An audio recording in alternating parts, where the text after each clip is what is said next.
आज आमच्याकडे मुंग्यांच्या घरांचं शिफ्टिंग चालू होतं. तेव्हा अचानक मला एक लहानपणीची आठवण आठवली, की मम्मी लहानपणी आम्हाला एक भात करून द्यायची.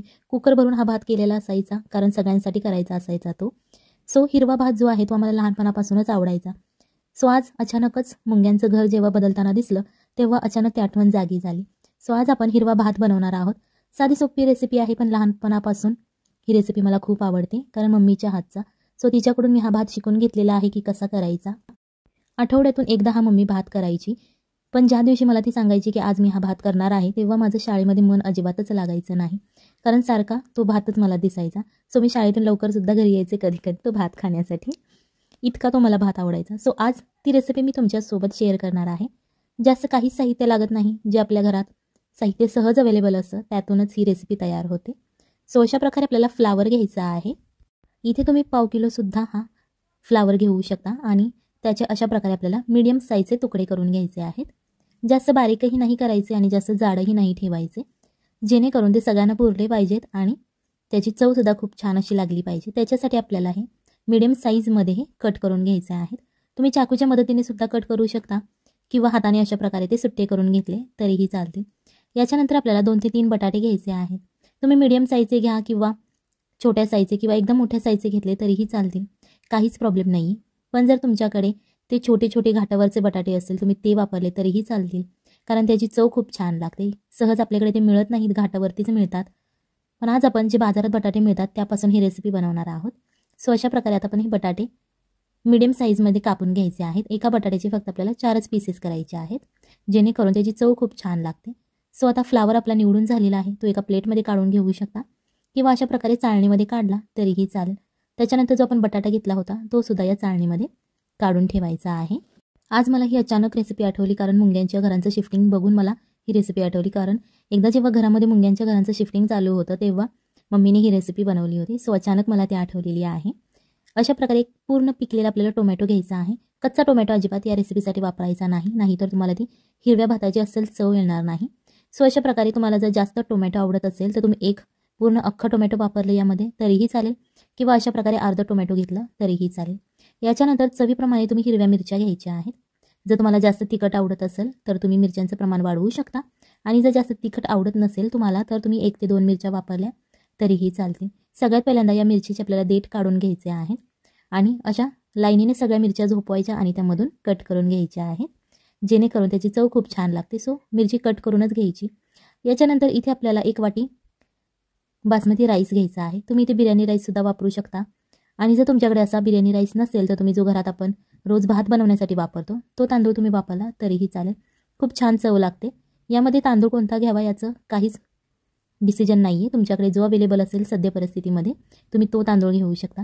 सगळ्यात पहिल्यांदा तो छान असा 2-3 पाण्याने स्वच्छ धुवून घ्या, जेणेकरून त्याच्यावरती जी काही पावडर असेल किंवा घाण कचरा असेल तो निघून जाईल आणि तो स्वच्छ असा आपला तांदूळ तयार होईल. सो अशा प्रकारे आता याच्यावरचं पाणी आपण काढून घेतलेलं आहे.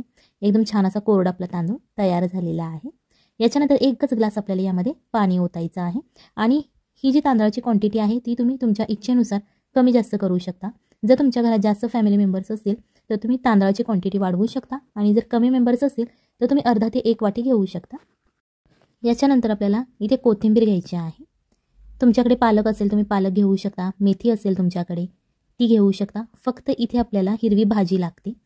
सो कोथिंबीर घ्यायची आहे. इथे छान अशी मी बाजारातून कोथिंबीरची पेंडी आणली होती, त्यामधून आपल्याला छान छान कोथिंबीर अशी निवडून घ्यायची आहे, जेणेकरून एकदम ताजी अशी कोथिंबीर घ्यायची आहे. कोथिंबीरचे तुम्ही यामध्ये देठसुद्धा वापरू शकता, कारण देठामध्ये जी चव असते ना ती त्या पानांमध्ये नसते. सो या रेसिपीसाठी तुम्ही देठांचा वापर केला तरीही चालेल, खूप छान चव लागते, कारण जी काही चव असते कोथिंबीरीची ती त्या देठामध्येच असते. जो काही रस असतो कोथिंबीरीचा सो सगळं आपल्याला त्या देठामध्ये बघायला मिळतो. आता हे आपण सगळं पॅक वगैरे करून जिथून काढलं होतं कोथिंबीर तिथे ठेवून द्यायची, म्हणजेच फ्रीजमध्ये ठेवायची, जेणेकरून ती छान अशी ताजी तवानी राहते. नाहीतर तुम्ही बाहेर ठेवली तर ती एकदम सुकून जाते आणि तुम्हाला मग रोज ताजी कोथिंबीर वापरता येत नाही. त्याच्यासाठी ती आपल्याला फ्रीजमध्येच ठेवावी लागते. छान अशी प्लास्टिकच्या पिशवीमध्ये ती बांधून ठेवायची आहे. अशा प्रकारे आता आपली कोथिंबीर घेऊन झालेली आहे. ती स्वच्छ आता 1 ते 2 पाण्याने धुवून घ्या, कारण यामध्ये माती वगैरे राहिलेली असते, त्याच्यासाठी आपल्याला ही कोथिंबीर धुवून घ्यायची आहे. कोथिंबीर धुवून झाल्यानंतर इथे आपल्याला काय करायचं आहे, ही कोथिंबीर थोडीशी साईडला ठेवून द्यायची आहे, कारण आपल्याला पुढची प्रोसिजर करायची आहे. याच्यानंतर आपल्याला एक मिक्सरचं भांडं घ्यायचं आहे, आणि या मिक्सरच्या भांड्यामध्ये आपल्याला ही कोथिंबीर घालून घ्यायची आहे. तुमच्याकडे पुदिना असेल, तुम्हाला पुदिना आवडत असेल तुम्ही पुदिना घालू शकता. ज्या आपण मगाशी हिरव्या मिरच्या चिरून ठेवल्या होत्या त्या हिरव्या मिरच्या यामध्ये घालायच्या आहेत. थोडंसं पाणी घाला, थोडंसं म्हणजे 3 ते 4 चमचे तुम्ही यामध्ये पाणी घालू शकता. आणि हे आता मिक्सरमध्ये आपल्याला बारीक करून घ्यायचं आहे. छान अशी एक पेस्ट बनवायची आहे. बिलकुल यामध्ये जाडसर अशा मिरच्या राहिल्या नाहीत पाहिजे. सो अशा प्रकारे ही आपली हिरवी चटणी तयार झालेली आहे. तुम्हाला दिसत असेल बघा, खूप छान अशी टेस्ट लागते. ही आता आपल्याला एका वाटीमध्ये काढून घ्यायची आहे, जेणेकरून आपल्याला रेसिपी करण्यासाठी सोपं जाईल. व्हिडिओ आवडत असेल तर व्हिडिओ लाईक करा आणि जर तुम्ही चॅनलवर नवीन असाल तर चॅनलला सबस्क्राईब करा, जेणेकरून येणाऱ्या नवनवीन व्हिडिओजचे अपडेट तुम्हाला लगेच मिळतील. इथे तुम्ही कढई घेऊ शकता किंवा पातेलं घेतलं तरीही चालेल. 2 चमचे तेल घालायचं, त्याच्यानंतर अर्धा चमचा मोहरी, अर्धा चमचा जिरे घालायचं आणि हे छान असे फ्राय करून द्यायचं आहे. तुम्हाला दिसत असेल बघा, मुंग्यांच्या घरांचं शिफ्टिंग चालू आहे. या ज्या किचनवरती आमच्या मुंग्या आहेत, लाल मुंग्या, सो यांच्या घरांचं शिफ्टिंग चालू आहे. हेच बघता मला लहानपणीची आठवण आली, कारण मम्मी एकदा किचनमध्ये आली होती आणि मी सुद्धा किचनमध्ये होते. तेव्हा मला मुंग्यांच्या घरांचं शिफ्टिंग चालू होतं तेव्हा दिसलं आणि त्याच वेळेस मम्मी तो हिरवा भात करत होती. सो ती एक आठवण होती छान अशी लक्षात राहिलेली. त्यामुळेच मला आज हिरवा भात करण्याची इच्छासुद्धा झालेली आहे. सो मुंग्यांना थँक्यू. अशा प्रकारे ज्या आपण भाज्या चिरून घेतल्या होत्या त्या यामध्ये घालून घ्यायच्या आहेत. कढीपत्तासुद्धा तुम्ही यामध्ये घालायचा आहे, जेणेकरून छान अशी याची चव लागते. जर तुमच्याकडे ताजा कढीपत्ता असेल त्याची चवच खूप वेगळी असते. सो ताजा असेल तुमच्याकडे तुम्ही तो घालू शकता आणि जर ताजा नसेल वाळलेला कढीपत्ता असेल तुम्ही तो घातला तरीही चालेल. टोमॅटो घालून घ्या, जो आपण अर्धा चिरून ठेवला होता जाडसर असा. सगळं असं मिक्स करायचं, थोडंसं तेलामध्ये फ्राय करायचं. त्याच्यानंतर थोडीशी हळद घालायची आहे, अर्धा चमचा तुम्ही घालू शकता. अर्धा चमचा मिरची पावडर घालायची आहे. मिरची पावडर घालताना जरा जपूनच घालायची आहे. जर तुम्ही लहान मुलांसाठी बनवत असाल तर थोडीशीच घाला. अर्धा चमचा कांदा लसूण मसाला घालायचा आहे आणि चवीनुसार मीठ घालायचं आहे. 1 ते 1.5 चमचा तुम्ही इथे मीठ घालू शकता. जेव्हा आपले हे सगळे मसाले घालून होतात तेव्हा ते छान असे मिक्स करायचे, जेणेकरून आपण ज्या भाज्या घातलेल्या आहेत त्या सगळ्या भाज्यांना हे मसाले लागले जातील. तुम्ही जर आपल्या अजून जुन्या रेसिपी बघितले नसतील तर त्याची लिंक डिस्क्रिप्शन बॉक्समध्ये आहे, किंवा जर तुम्ही चॅनलवरती गेला तुम्हाला तिथे रेसिपीज बघायला मिळतील. जर तुम्ही आपल्या इन्स्टा आयडीला अजून फॉलो केलं नसेल तर त्याची लिंकसुद्धा मी डिस्क्रिप्शन बॉक्समध्ये दिली आहे, तिथून तुम्ही फॉलो करू शकता. अशा प्रकारे जी आपण पेस्ट मगाशी तयार केली होती कोथिंबीर आणि मिरचीची, ती यामध्ये घालून घ्यायची आहे आणि छान अशी ही भाजी मिक्स करायची आहे. तुम्हाला दिसत असेल बघा, दिसायला खूप छान दिसते आणि त्यापेक्षाही जास्त चवीला खूप छान लागते ही रेसिपी.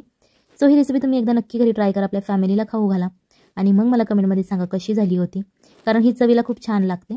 अशा प्रकारे 1 ते 2 मिनिटे आपल्याला ही झाकून ठेवायची आहे, जेणेकरून ज्या आपण भाज्या घातलेल्या आहेत त्यांना पाणी सुटलं जातं आणि जे आपण मसाले घातलेले आहेत ते सुद्धा छान असे भाज्यांना लागले जातात. भाज्यांच्या आतमध्ये मसाले शिरले ना की चव खूप छान लागते. याच्यानंतर आपण जे तांदूळ भिजत ठेवले होते ते तांदूळ आपल्याला यामध्ये घालून घ्यायचे आहेत. पाणी पूर्ण काढून घालायचं आहे तांदूळाचं, पाणी बिलकुल यामध्ये घालायचं नाही. तांदूळ घालून झाल्यानंतर हे या भाजीमध्ये आपल्याला मिक्स करायचे आहे. तुम्हाला दिसत असेल बघा, खूप छान असा हिरवा कलर आलेला आहे. ही रेसिपी तुम्ही तुमच्या मुलांच्या टिफिनला देऊ शकता, लंच आणि डिनरमध्ये सुद्धा खाऊ शकता. जेव्हा तुमच्या घरात पाहुणे येतात तेव्हा सुद्धा तुम्ही ही रेसिपी बनवून त्यांना देऊ शकता. खूप छान रेसिपी आहे, अस्सल हॉटेल स्टाईल ही रेसिपी तयार होते. पाण्याचं प्रमाण तुम्ही तुमच्या इच्छेनुसार घालू शकता. जर तुम्हाला एकदम जास्त भात शिजवायचा असेल एकदम मऊ तर पाणी तुम्ही जास्त घालू शकता, आणि एकदम असं तुम्हाला फडफडीत असा भात करायचा असेल तर तुम्ही पाणी कमी घालू शकता. अजूनही मुंग्यांच्या घरांचं शिफ्टिंग चालूच आहे, तुम्हाला दिसत असेल बघा. पूर्ण भात बनवेपर्यंत मुंग्यांच्या घरांचं शिफ्टिंग चालूच होतं, तुम्हाला दिसेलच पुढे. सो अशा प्रकारे आता हे थोडंसं उकळवून घ्यायचं आहे. हा भात तुम्ही कुकरमध्ये सुद्धा बनवू शकता. 1 ते 2 शिट्ट्यांमध्ये हा भात तुमचा होऊन जातो. जर तुमच्याकडे कुकर नसेल, असं तुम्हाला उघडा शिजवायचा असेल तरीही हा लगेच शिजला जातो, जास्त वेळ लागत नाही भात शिजण्यासाठी. 10 मिनिटं तुमची ही रेसिपी तयार होते, जास्त वेळ लागत नाही, जास्त भाज्यासुद्धा लागत नाहीत. सो चटपटीत आणि चविष्ट हेल्दी अशी रेसिपी घरच्या घरी तयार होते. सो रेसिपी नक्की घरी ट्राय करा. अशा प्रकारे आता आपल्या भातातलं पाणी आटत आलेलं आहे, तुम्हाला दिसत असेल बघा. खूप छान असा हिरवा भात आपला तयार झालेला आहे. जो आपण कोथिंबीर आणि मिरचीची पेस्ट बनवली होती त्याचा कलर भाताने घेतलेला आहे. भातातलं पाणी आटत आलं की त्याच्यावरती आपल्याला झाकण ठेवायचं आहे आणि गॅस बारीक करायचा आहे, जेणेकरून तो शिजला जाईल आणि अजिबात चिकट असा भात तयार होत नाही. जेव्हा तुम्ही बारीक गॅस करून झाकण ठेवता तेव्हा तुमचा भात छान असा सुट्टा तयार होतो. आता आपला भात झालेला आहे, आपण झाकून ठेवला होता. अशा प्रकारे आपला हा हिरवा भात तयार झालेला आहे, एकदम सुट्टा, चविष्ट आणि तोंडाला पाणी आणणारा. तुम्हाला दिसत असेल बघा, भात होईपर्यंत मुंग्यांच्या घरांचं शिफ्टिंगसुद्धा उरकत आलेलं आहे. सो ही रेसिपी नक्की घरी ट्राय करा, फॅमिलीला खाऊ घाला आणि मग मला कमेंटमध्ये सांगा कशी झाली होती ती. हा भात तुम्ही असाच खाऊ शकता किंवा दही, बुंदी, रायता त्याबरोबर सुद्धा खाऊ शकता, किंवा एखाद्या भाजीबरोबर सुद्धा हा भात तुम्ही खाऊ शकता. सो अशा प्रकारे हा सर्व करायचा आहे. चला तर मग भेटूयात पुढच्या एका नवीन रेसिपीमध्ये नवीन स्टोरीसोबत. तोपर्यंत बाय बाय, टाटा, आणि हा भात एन्जॉय करा.